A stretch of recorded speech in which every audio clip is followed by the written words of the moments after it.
Hi everyone, this is Rick Morgan coming to you from the Smoky Mountains in rural Tennessee this week.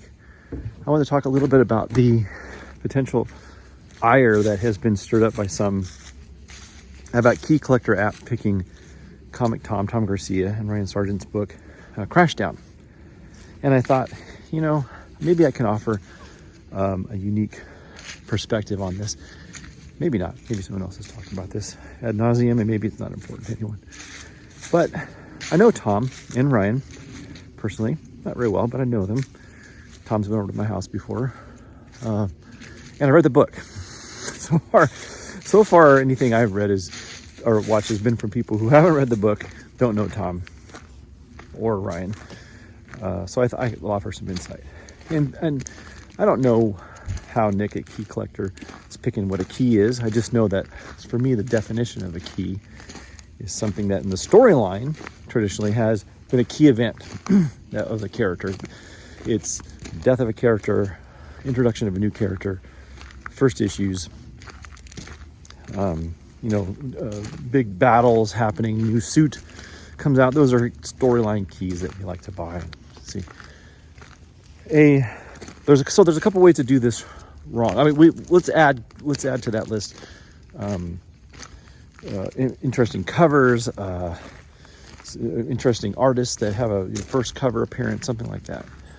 So those things are key. So if we all agree on hello Cal, we all agree on those things, like how could this go wrong? What could be market manipulation, right? It could be that Nick's calling this a key to get people to buy it, and it just happens to be his good pal, Comic Tom and Fire Guy Ryan's book, and it's not really a key. That's one way to do it wrong. Another way to do it wrong is if this book is a key. Now, we've built this association of keys being valuable, worth money for potential investments, right? So let's say that the other way to do it wrong is for it to be a key and also to be potentially valuable.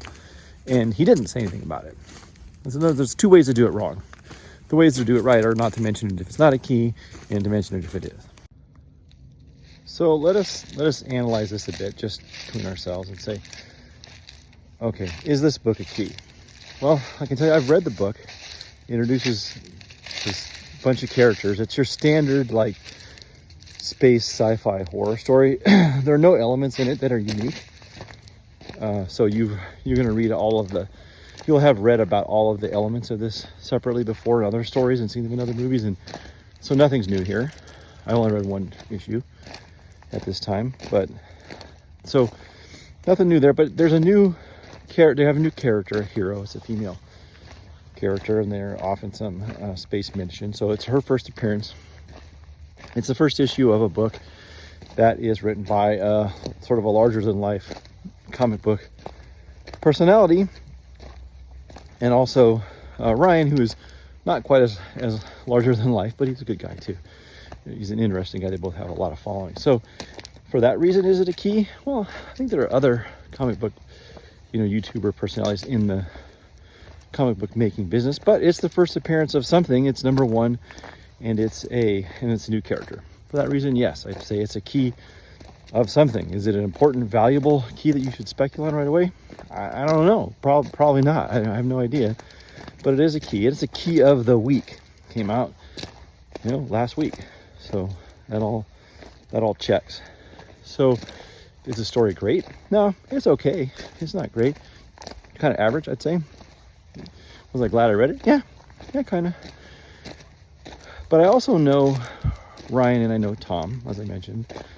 And I know Tom to have not taken advantage of sort of financially beneficial situations on a couple of occasions. He could have, and he didn't do that.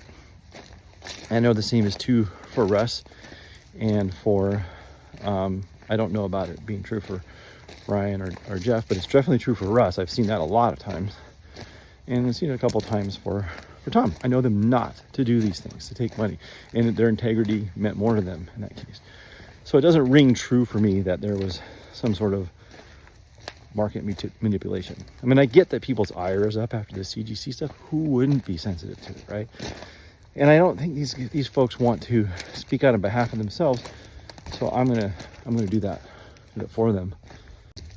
And I will say too that I know that people are really sensitive to scammers in this industry, because there seem to be quite a few around, and they're sensitive to it, and they get the pitchforks out quickly, because it seems that there are a lot of ne'er-do-wells, malfeasance in this community. And I got to tell you too that I've actually received several emails, I think 39 now, from people who have shared with me pictures of their comic books that have, their slabs have been potentially opened. Now these slabs have been opened with varying degrees of professionalism. Some people literally like drilled out the corner post in a CGC slab with a drill or something, and broke it and then glued it back together, and it's very clearly not the same book inside. And I've received several of these emails and messages from people, and I'm starting to create a personal library for things like this, that I'd ask people to maybe send me some if they can. Only a few people have allowed me to share what they're doing so far, but I'm going to keep a library of this, and then I'm going to keep track of these numbers, and so we can get an idea of how much larger this is than we think. And I can also tell you that none of them so far I've received are on this list that CGC has published. So there's a lot of this going on. I've got to be seeing a tiny fraction of it, so it's a much bigger problem, I think, than we originally anticipated. So if you have any books that you suspect the case has been tampered with or something else, please send it to me as an email to rick@immaculatecomics.com, and I will keep a library so that I can publish and share it later, and keep a list of all the defects, things that we see to look out for. But to summarize, I don't think that there is any market manipulation with Nick and Comic Tom. I think it's a partnership. I think they work together. I think the book could be considered a key, so no one's being robbed there. It's a first issue and a new character. I don't see Tom as a sort of a sneaky or venal person like that at all. Don't know Nick, but I think it's just a genuine guy trying to get a comic book published. And I'm kind of sad that people are yucking his yum, because I know this is a really proud moment for him. It's a big day for him and for Ryan and for everybody that knows them, for them to get their own book published. It just has the unfortunate consequence of being published at a really bad time for people in the industry in general. That's my opinion. You'll have your own opinion, possibly a different opinion, but I wanted to weigh in on the side of positivity and goodness for once. So this is Rick. See you later. Take care. Bye-bye.